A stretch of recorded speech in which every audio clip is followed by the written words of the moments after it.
జై గురుదత్త. ఈరోజు earth day, భూమికి సంబంధించినటువంటి భూమిని పరిరక్షించుకునేటువంటి ఒక రోజు. కాబట్టి మన వంతు ప్రయత్నంగా మనం భూమిని ఎలా పరిరక్షించుకోవాలనే దాని గురించి ఒక చిన్న ప్రయత్నం. కాబట్టి అందరూ కూడా మనందరం కూడా ఈరోజు ప్లాస్టిక్ని ఎక్కువగా వాడుతూ ఉన్నాం. దీని గురించి అందరూ కూడా చెప్తూ ఉన్నారు. ఈ ఒక చిన్న గణపతి పూజ అన్నా కూడా దాదాపు 10-15 కవర్లు వచ్చి పడిపోతూ ఉన్నాయి. కాబట్టి మనం చేతనైనంత వరకు ప్లాస్టిక్ని తగ్గించే ప్రయత్నం చేద్దాం.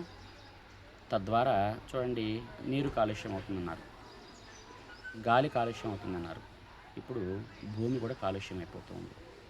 భూమి సారవంతమైన భూమి ఉంటేనే మనకి సరైనటువంటి ఆహారం, మంచి ఆహార ధాన్యాలన్నీ కూడా ఉత్పత్తి అవుతాయి, మన ఆరోగ్యం బాగా ఉంటుంది. కాబట్టి ప్రతి ఒక్కళ్ళు కూడా ఇది మనందరి బాధ్యత.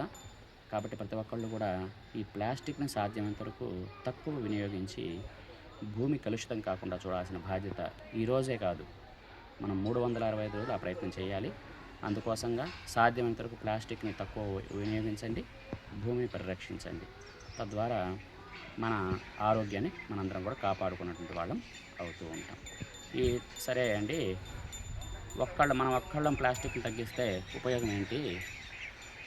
మరి ప్రభుత్వాలు ఆ ప్లాస్టిక్ని కంపెనీ వాళ్ళని కదా మూయించాలి, మనం చేస్తే ఎలా అంటారేమో.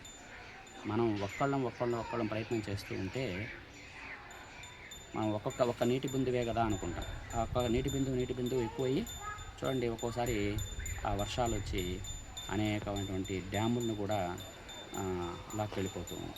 కాబట్టి మనం ఒక్కళ్ళం అనుకోకూడదు. మన వంతు ప్రయత్నంగా మనం ఏం చేయగలమో దాని ప్రయత్నం చేసి ఈ భూమిని పరిరక్షించే దానికోసం మన వంతు ప్రయత్నంగా మనం చేద్దాం.